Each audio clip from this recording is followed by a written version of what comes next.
যারা বিভিন্ন জায়গায় বসে থেকে পান চিবাচ্ছেন আর পা নড়িয়ে নড়িয়ে কথা বলছেন যে এর দ্বারাই কি হবে, আমি মনে করি আপনার দ্বারাই কিছু হবে না।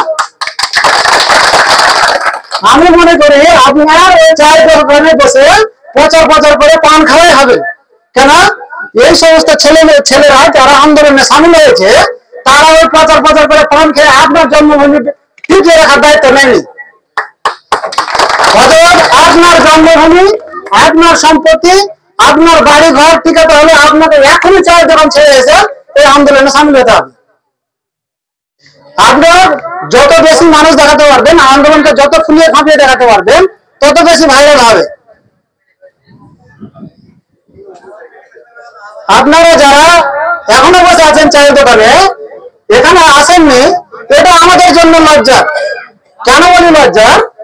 এখন কেশরপুর কলোনি কেটে গেছে, পশ্চিম রতনপুর কেটে গেছে, এরপরে রায়পুর মানিকনগরের পালা, এরপরে রায়পুর মানিকনগরের পালা। অতএব আপনারা চায়ের দোকানের নাম আছে, আপনারা এখানে আসুন, আপনারা সোশ্যাল মিডিয়ার সামনে আসুন। এখানে আমি যারা মিটিং করতে চেয়েছিল আমাকে সকালবেলায় ফোন করেছিল, আমি বলেছিলাম এখানে আসবে যারা গুরুত্বজন থাকবে তারা কথা বলবে এবং এখানকার মানুষের মতামত নিতে হবে। আপনি কি করতে চাইছেন, আপনি আসুন, এই আন্দোলনে সামিল হন, আপনার গুরুত্বপূর্ণ পরামর্শ আমাদেরকে দেন এবং আমরা যেটা গুরুত্বপূর্ণ পরামর্শ নিয়েছি সেটা আপনাকে দেওয়ার জন্য আপনারা ডাকা হয়েছে। যদি বক্তব্য শেষে আমি সভাপতি সাহেবকে বলবো, আপনাদের মধ্যে যদি কেউ আপনাদের কাছে কোনো গুরুত্বপূর্ণ পরামর্শ থাকে আপনি অবশ্যই দিয়ে যাবেন, আপনার পরামর্শটা অবশ্যই কার্যকর করা হবে। আরো একটা কথা বলি, চায়ের দোকানে বসে আমার এলাকার চায়ের দোকানে বসে একটা কথা হয় কি, আমি তো 2 কাঠা জমি ওই পারে কিনে নিয়েছি, ওইখানে গিয়ে থাকবো। আপনার 2 কাঠা জমিতে আমার মা বলে যে ছাই ফেলে ওই ছাই ফেলার জায়গাটুকু না। আপনাকে যদি দেখতে হয় যারা বিলাইমারি অঞ্চল থেকে রতুয়া, শামসি, চাঁচল বিভিন্ন জায়গায় চলে গেছে, তাদের দুর্দশা দেখি আপনার চোখ দিয়ে যদি জল না বেরোয়, আপনার ভিতরে পাথর দিয়ে তৈরি করা আছে।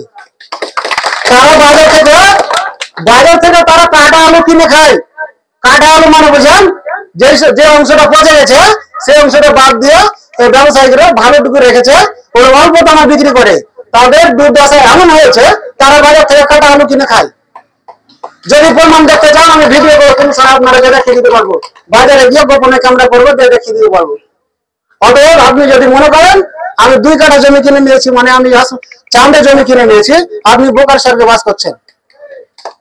অতএব আমি বক্তব্য দীর্ঘায়িত না করে আমি বলতে চাইছি, চায়ের দোকানে বসে যেখানে সেখানে না বসে আপনি সোশ্যাল মিডিয়ার সামনে আসুন, এসে আপনার বক্তব্য যদি থাকে আমাদেরকে দিয়ে যান এবং আমাদের বক্তব্য আপনাকে অবশ্যই শুনতে হবে। কারণ এই ভিডিওটি বাঁচানোর দায়িত্ব আপনার, আপনার জায়গা বাঁচানোর দায়িত্ব আপনার, আমার জায়গা বাঁচানোর দায়িত্ব আপনার, আমার, সবাই মিলে আমরা একে অপরের সঙ্গে হাত মিলিয়ে আমাদের জন্মভূমিকে অবশ্যই টিকাতে হবে।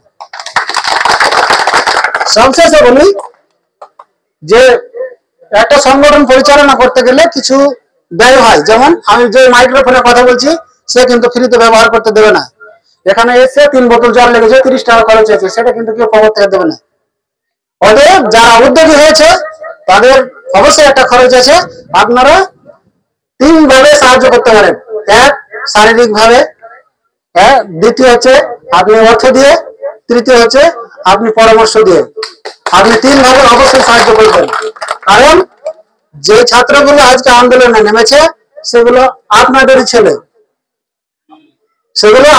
ছেলে, আপনি যদি আরো মনে করেন যে এই সব ছাত্র দিয়ে কি হবে, এরা তো শুধু ভিডিও বানিয়ে বাড়াবে, আপনাকে এক এক করে দেখিয়ে দিন শ্রীলঙ্কায় সরকার মানুষের উপর অত্যাচার করত, সরকার জানিয়ে বলে পালাতে বাধ্য হয়েছে এই ছাত্রদের কারণে।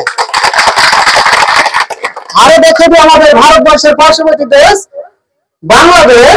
বাংলাদেশের শেখ হাসিনা সরকার, অত্যাচারী সরকার, নিজের পরনের শাড়ি পরে পালাতে বাধ্য হয়েছে। আরো দেখিয়ে দিই কিছুদিন আগে নেপাল থেকে সরকার পালিয়েছে, নিজের ফ্যামিলি নিয়ে পালিয়েছে, যে পোশাকটা ছিল সেই পোশাকে পালিয়েছে।